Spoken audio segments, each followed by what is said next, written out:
naturale din spate pe aici. Este pe loc.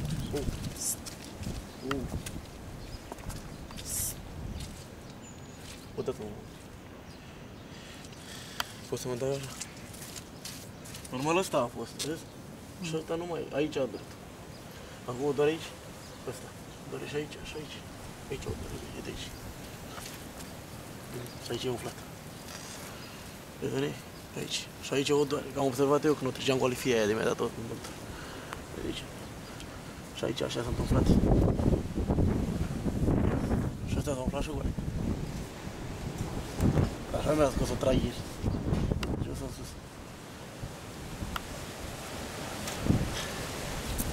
Mai plimbăm? Ia stai să mai plimbăm. E de la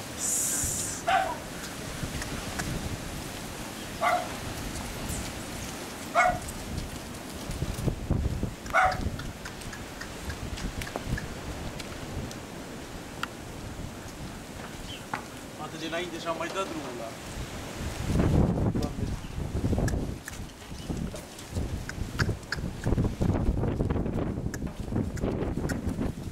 Ia stai pe loc așa.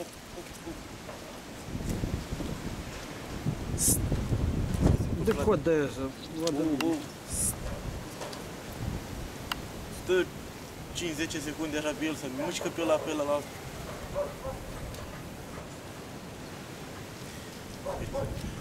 Ce dă? Are rămbutul cu plat.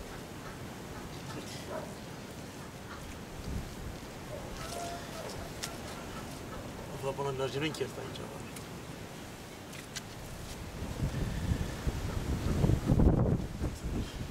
Eu i-am dat cu lifia aia, ce zicea, parcă e copt așa e. Sau cu bubelele. Eu le ziceam cu o lifie de ieșeau apuri așa, parcă era foc.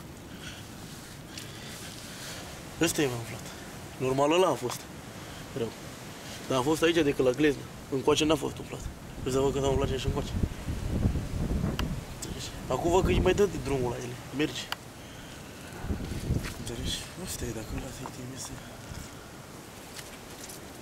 I-a scos potcoavele. Tătările așa.